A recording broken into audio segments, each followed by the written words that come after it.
Olá, concurseiros de todo o Brasil. Vamos começar agora com a aula de Direito Administrativo. Vamos abordar nessa aula conteúdos da CESP-UNB, ESAF, FCC, Sesgran-Rio, FURRINHO, FGV, enfim, as maiores bancas de concursos públicos do Brasil, sempre voltado com o direito administrativo para concursos públicos. Estudar direito administrativo para concurso é a base de tudo que você tem que ter para os próximos concursos que virão em anos subsequentes. Por quê? Português, informática, raciocínio lógico, conhecimentos gerais, constitucional e direito administrativo são as bases dos maiores concursos públicos no Brasil. Então você vai ter contato agora com a matéria que pode transformar a sua vida. Então, começando agora com noções de direito administrativo, vamos tentar entender o que é o direito público e o direito privado para o direito administrativo. O direito público é o nosso ramo principal, porque quando nós estudamos o direito administrativo, estamos intimamente ligados com o direito público. O direito público é o direito administrativo em si. Não existe direito administrativo no ramo do direito privado. Vamos tentar trabalhar o ramo do direito privado em primeiro plano. O ramo do direito privado é aquele que é regido pela igualdade entre as partes, ou seja, pela isonomia. O direito privado rege as relações entre dois indivíduos, onde os direitos são iguais para todos. Nós temos, nesse mesmo segmento, a noção de horizontariedade nas relações jurídicas. Porque quando um indivíduo tem um direito e ele trabalha esse direito diretamente com outro indivíduo, o Estado dá uma noção de igualdade. Um bom exemplo é quando você está dirigindo o seu carro. Se você colidir o seu carro com outro carro, são dois interesses. Um interesse é a propriedade privada e o outro interesse é a propriedade privada. Quando você tem esse conluio, você tem essa lide, essa briga, quem compõe é o Estado. E quando o Estado vai compor essa briga, ela dá direitos iguais a um indivíduo e a outro indivíduo. Por isso, as noções de direito privado são regidas pelo princípio da igualdade entre as partes, ou seja, horizontariedade nas relações jurídicas. Bem, essa aí é basicamente a única parte do direito privado que a gente vai tratar no direito administrativo, porque, como eu disse antes, a noção de direito administrativo está intimamente ligado com o direito público. O direito público no Brasil, ele é regido pela relação de desigualdade entre as partes. Enquanto no direito privado a relação é de igualdade entre as partes, porque você tem dois indivíduos, dois polos na lide, na parte do direito público você também tem dois polos, só que um dos polos é o Estado.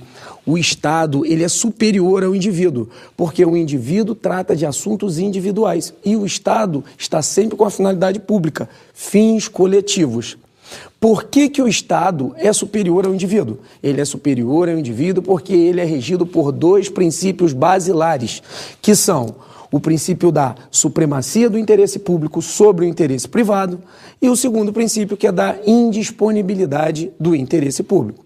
Um bom exemplo para você entender a desigualdade entre as partes na relação de direito público é, por exemplo, o artigo 5º da Constituição Federal garante você o direito à propriedade privada. É um direito individual e fundamental garantido pela Constituição de 1988. Se você comprar uma casa na praia e você garantir certamente por lei aquela casa, você comprou, você registrou, a casa é sua, você já tem direito à propriedade privada.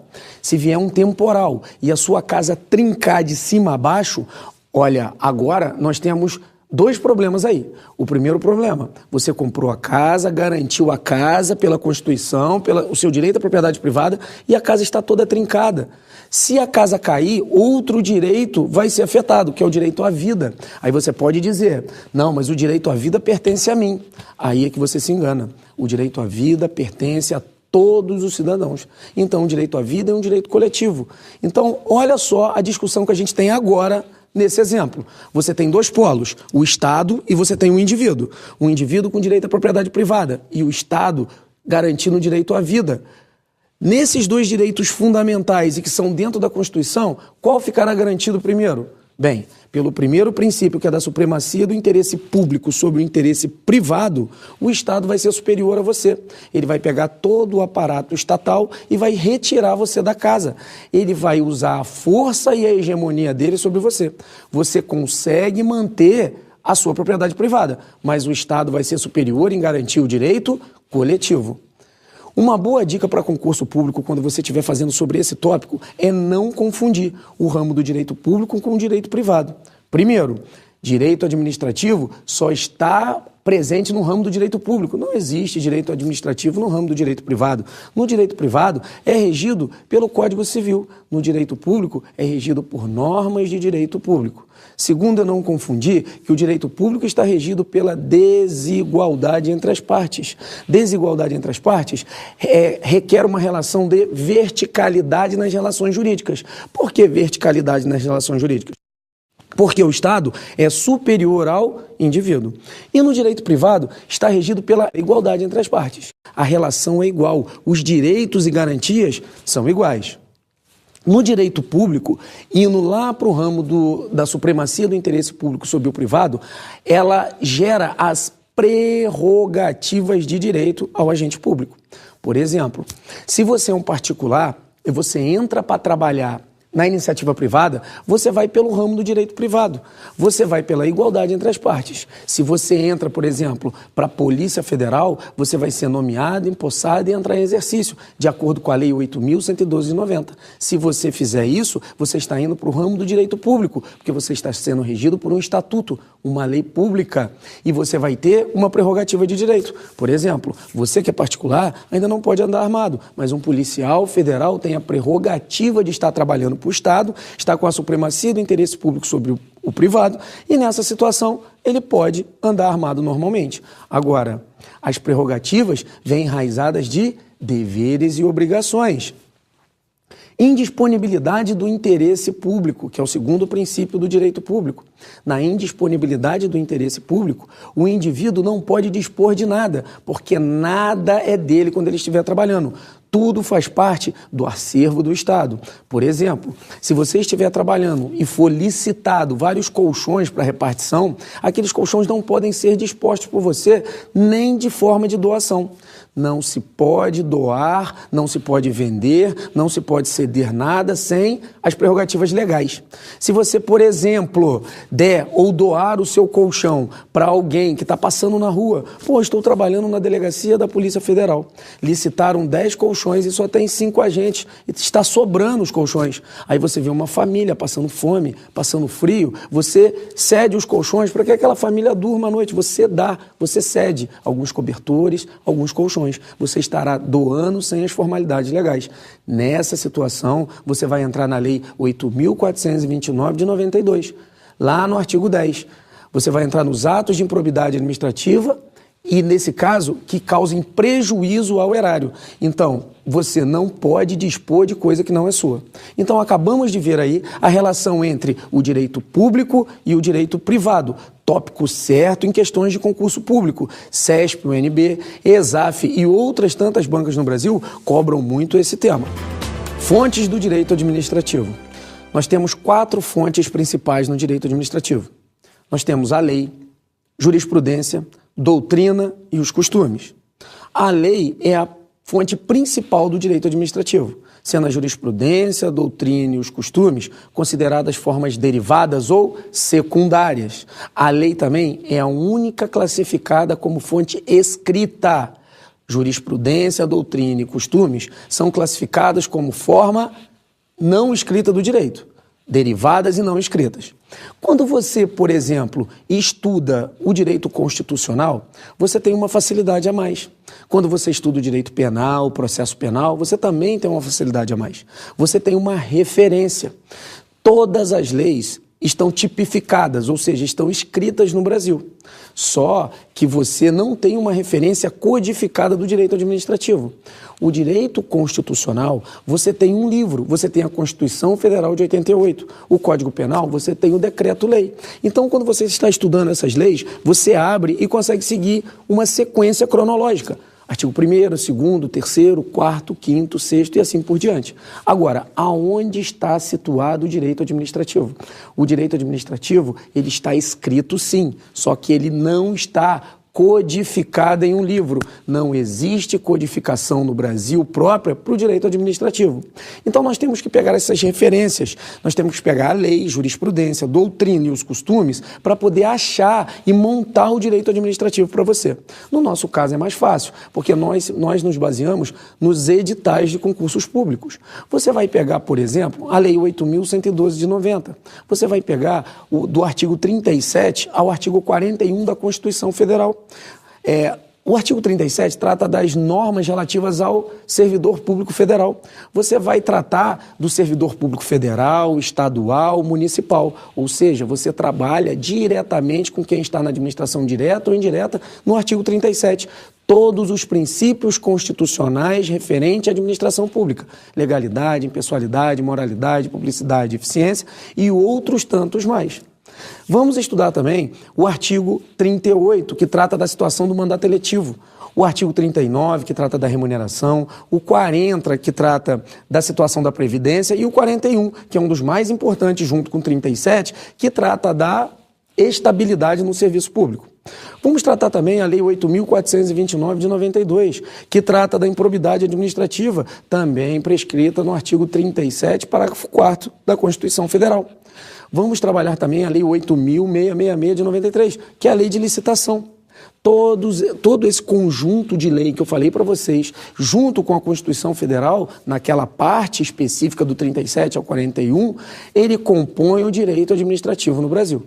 Aí vai uma dica, a questão de concurso vem muito nesse ponto. É correto afirmar que o direito administrativo está codificado, certinho, ele está codificado, ele está escrito. Contudo, rescinde de uma codificação própria, certo também. Ele está escrito, mas não está codificado num único código. Então, a primeira fonte, a fonte principal e a única fonte escrita do direito administrativo, ou seja, onde você vai procurar e achar o direito administrativo, está na lei. A segunda fonte do direito administrativo, que é a jurisprudência, nós vamos dar uma olhada no conceito dela. Ela diz o seguinte, a jurisprudência, que é o conjunto de decisões semelhantes. A jurisprudência, então, é dividida sobre 3 perspectivas. Sobre a jurisprudência, que a gente vai tratar ela de forma específica, sobre a súmula e sobre a súmula vinculante. Então, nós temos dentro da jurisprudência, que lembrando, é fonte derivada e não escrita, 3 subtipos. Jurisprudência específica, nós temos a súmula e a súmula vinculante. A jurisprudência são decisões reiteradas de tribunal. Quando você pega vários tribunais dando decisão acerca de uma situação ou levando por um ponto, os outros tribunais seguem como referência.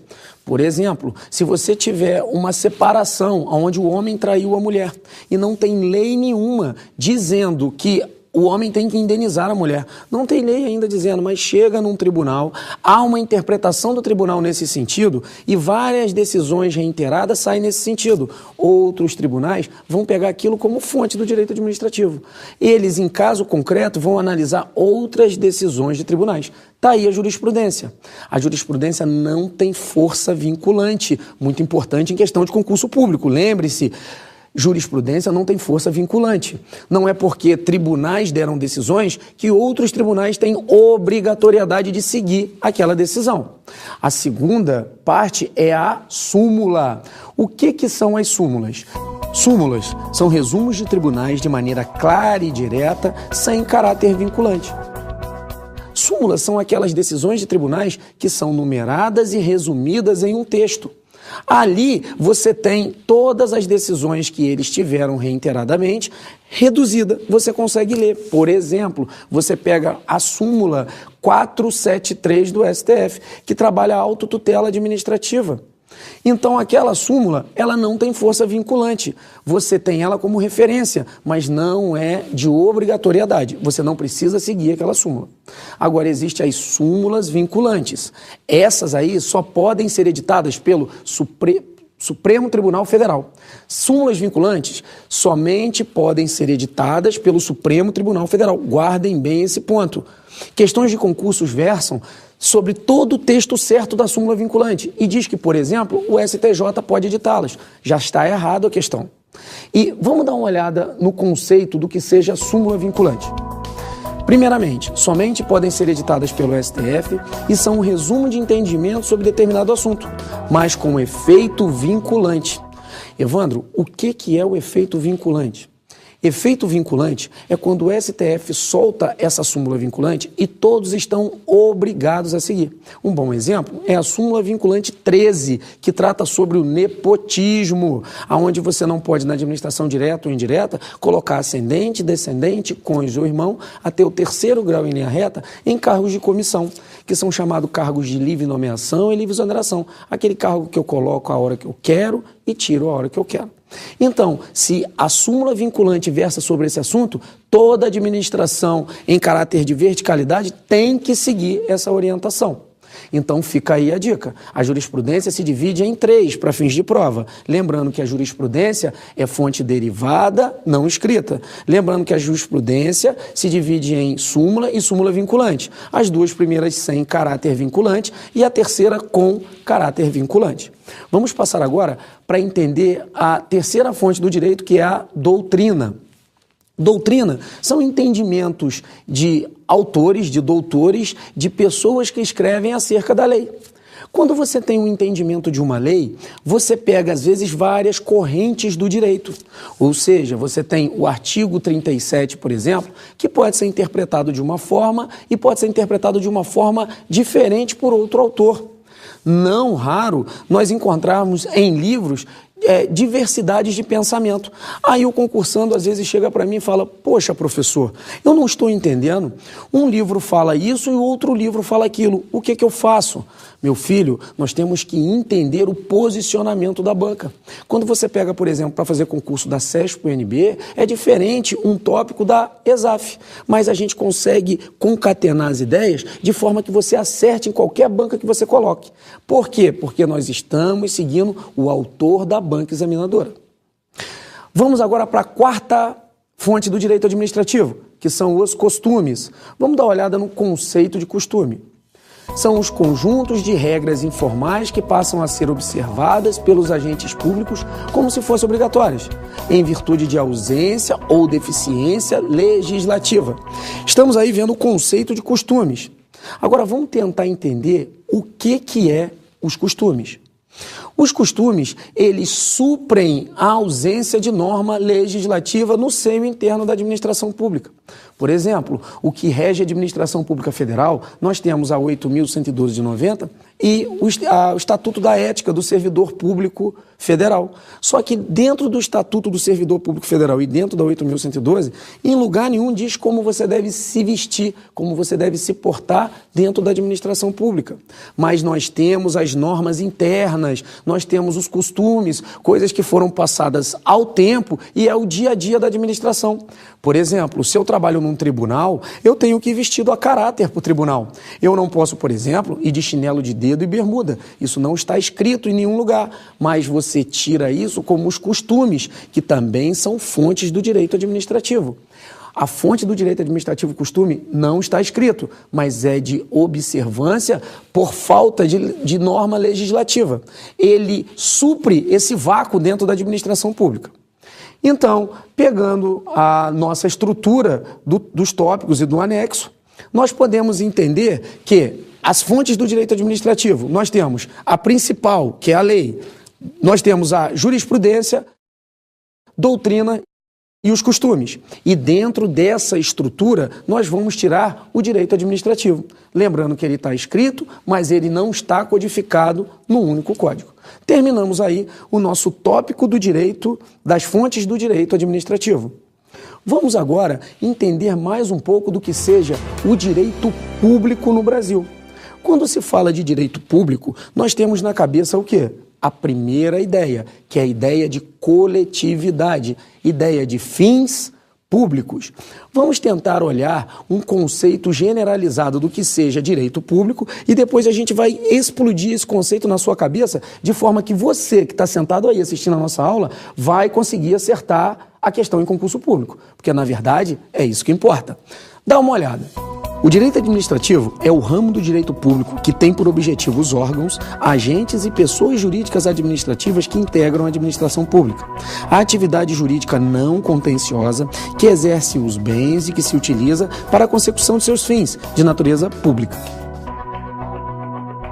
Se você for pegar a primeira parte do conceito, você vai ver que são os órgãos, os agentes e as pessoas jurídicas administrativas que trabalham para a administração pública. Os órgãos, você vai ver que existe a teoria do órgão público. As pessoas jurídicas, você vai ver que existe a administração pública indireta, que é autarquia, fundação pública, sociedade de economia mista, empresa pública. E nos agentes públicos, nós vamos entender a classificação dos agentes públicos. Existem os agentes políticos, administrativos, honoríficos, delegados e credenciados.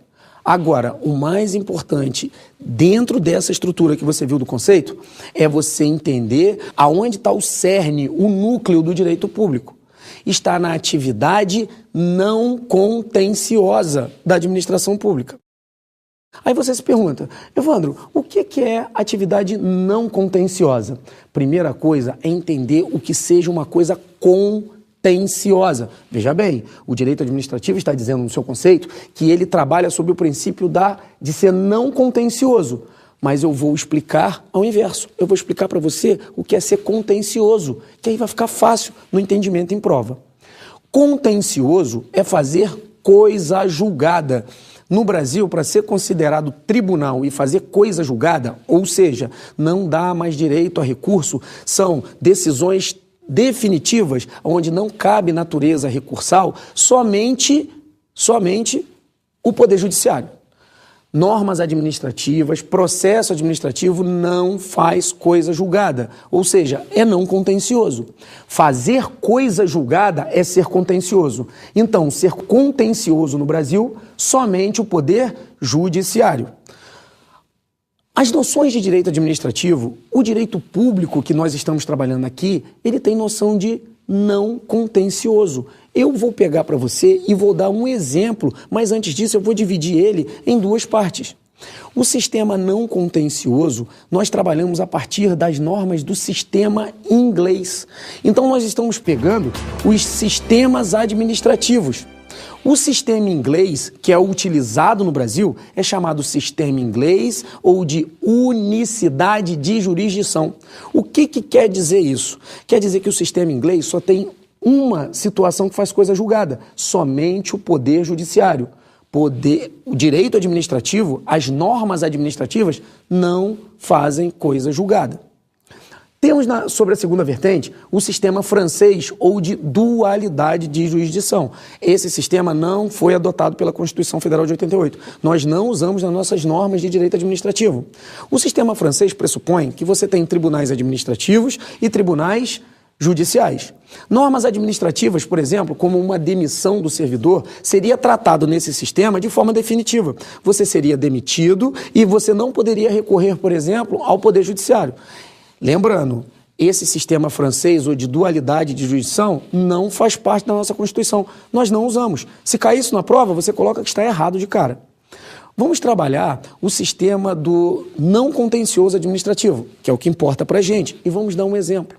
Imagine que você está trabalhando com normas de direito administrativo, normas de direito público. Você foi nomeado, empossado e entrou em exercício. E você está respondendo um PAD, processo administrativo disciplinar, em que a comissão orientou pela sua demissão. O presidente da República, que é quem é competente, de acordo com a 8.112 de 90, vai lá e demite você. Assina a sua demissão, um ato administrativo de demissão. Você foi demitido. Aquela demissão foi uma decisão não contenciosa administrativa. Causou obrigatoriedade para você, mas não tem noção de definitividade. Você foi demitido, você pode ainda recorrer e pedir a ilegalidade do ato para o Poder Judiciário. O Poder Judiciário, sim, tem ideia de definitividade. Se ele decidir que você tem que retornar ao serviço público e ele soltar uma decisão judicial, a decisão dele transitar em julgar, aí sim vai ser uma decisão contenciosa, somente do Poder Judiciário.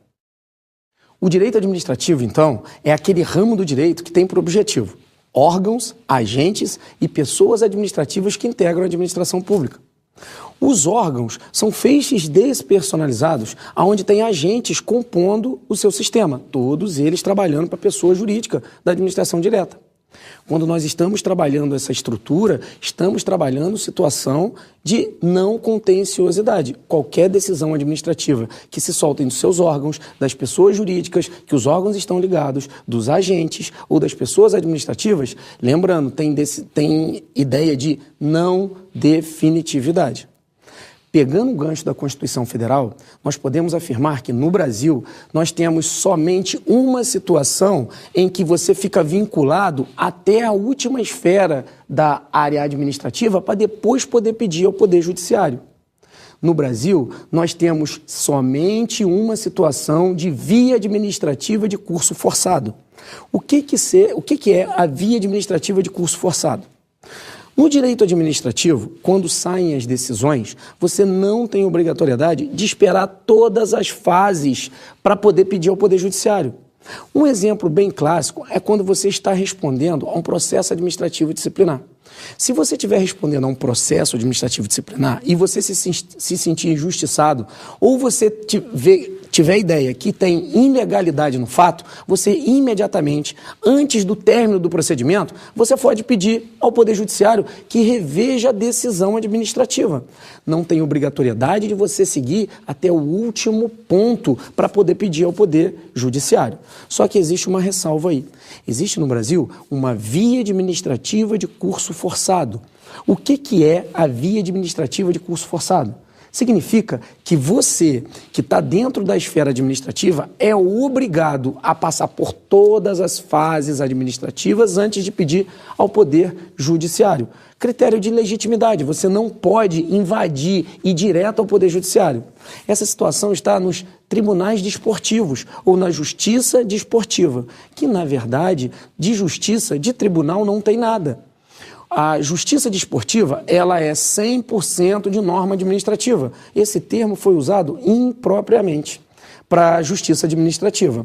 Quer dizer que se você sofreu um doping ou se você está sendo acusado de ter se dopado, por exemplo, você vai ter que ficar na justiça administrativa ou na justiça desportiva, você vai ter que passar por todas as fases dentro da fase administrativa antes de pedir ao Poder Judiciário. Então você não pode alcançar direto. Fica aí a dica. A única via administrativa de curso forçado no Brasil, então, é a justiça desportiva. Temos que ter uma ressalva também. Lá no artigo 5º da Constituição Federal, para que você entre com um habeas data, é obrigatório que haja a recusa da administração pública. Você tem que pedir alguma coisa, pedir informações e a administração tem que negar. Se ela negar, a negativa dela é que irá legitimar a sua ação de habeas data.